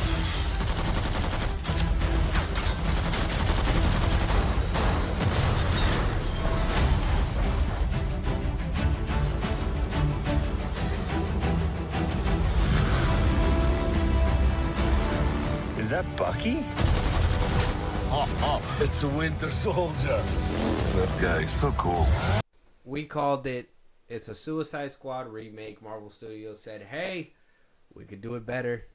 Can they?" We gotta wait to see. The at risk didn't really matter. They didn't really. It's kind of like when they say, "Hey, you gotta choose it. You forget your password, right? You try to put it in the same password, right? You're like, hey, forgot it, but I just want to use the same one." They're like, "You can't use the same one, so you just put like an exclamation mark at the end or something shit like that, right?" That's what the title is. They just basically, they're like, "Oh, you can't use that name because it's it's trademarked or whatever, Thunderbolt or the whatever." At risk. Asterisks. What? Thunderbolts is the Marvel thing. It's a Marvel-owned team. He probably has a team already in the universe that we're probably gonna see with Brave New World. That it's like, these are my Thunderbolts. Probably not. I don't know. I like it though. I'm excited for that. Not too bad. Can the MCU do it better? We'll see. PFFR. I am. How'd you understand? How'd you crack the code? I've heard it before. I know. I was just. I thought you were gonna hit me with the what first, and you thought about it, and you're like, all right. Thunderbolts. I'm not excited for any Marvel endeavor coming up right now. That's good. Looked okay. Can the MCU Make a better do a better Suicide Squad than James Gunn? Not a question I was asking. But I am. If I can weaponize this on my endeavor, I'm okay with that. You already know that there's biases. No, that's not true. What are you talking about? I don't know. You know there's biases. No, there's not. Yeah. You're going to walk in there, the opening credits are going to roll, and you're going to be like, yup, Cinema Marvel Studios does it better than James Gunn. That's why they let him go. Look at him in DC, never going to thrive. Yeah. But no, in Buffalo, no. No, you just said yeah. No. You just validated what I just said. No. Cinema. I'm telling you, it's going to be great. I'm excited for this. What's our next trailer? Let us know what you guys think. Marvel Studios Thunderbolts trailer out right now. It looks, I don't know. I'm not excited, but Josh is. And that should mean something. Yeah. Cheers. It's going to be good. Not consensus, but we do have another trailer, and it looks like it's starting off with Captain America and what is Monica Rambeau, right? The daughter. Yeah. We had seen her last in the Marvels. She got teleported to another universe. X-Men universe. Yeah, something like that. Who knows whose universe? Multiverse shenanigans. Am I right? Let's jump into this trailer, see what it's talking about, and then we'll just get it rolling.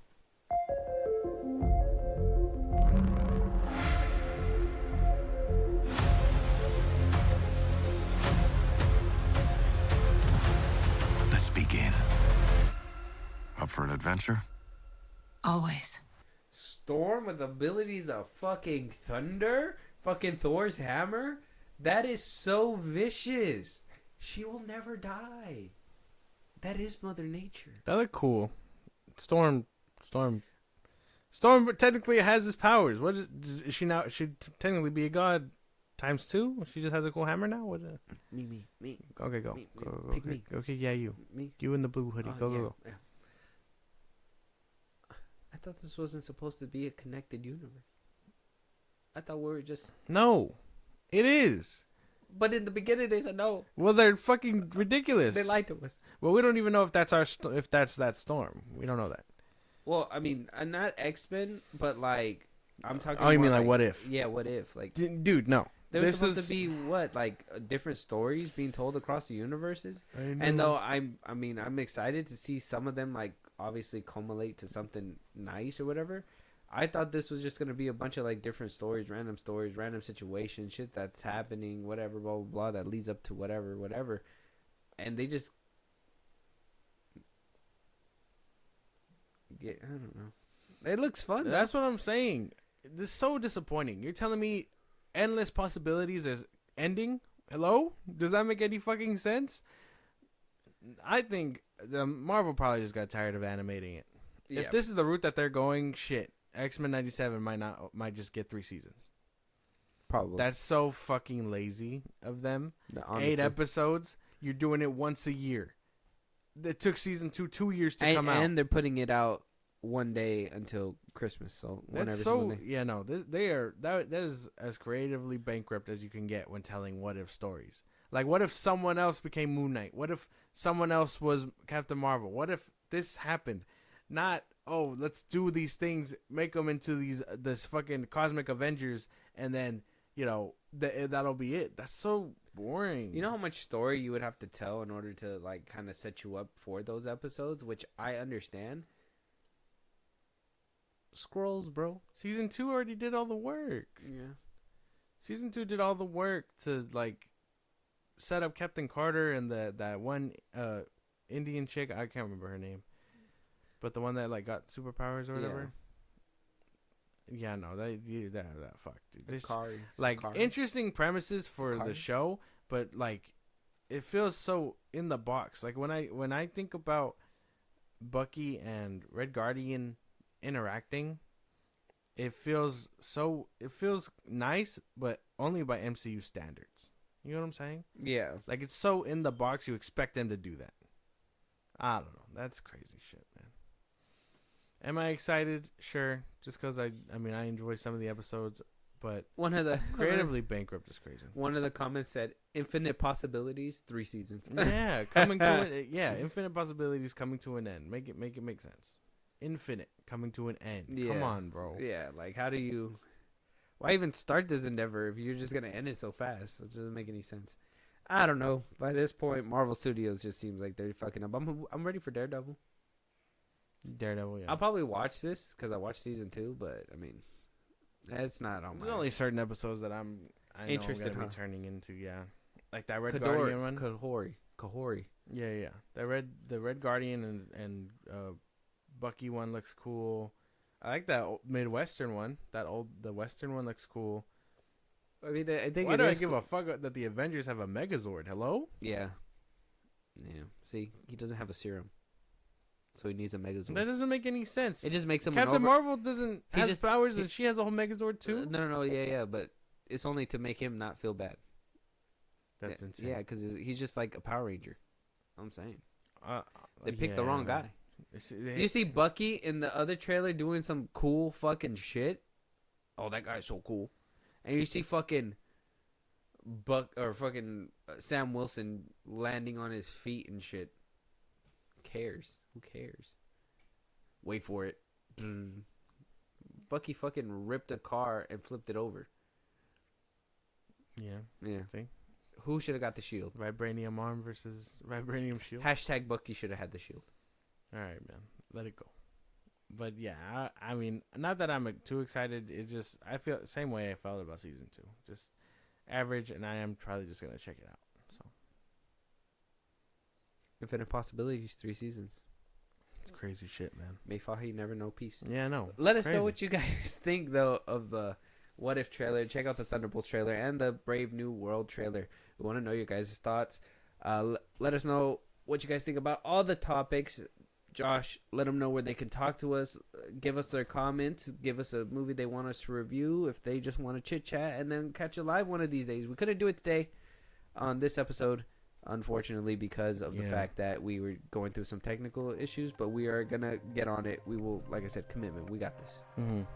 Twitter, TikTok, Instagram at Film Bros Podcast. We post no episodes are up. You can hit us up there for any news or movies you want us to cover.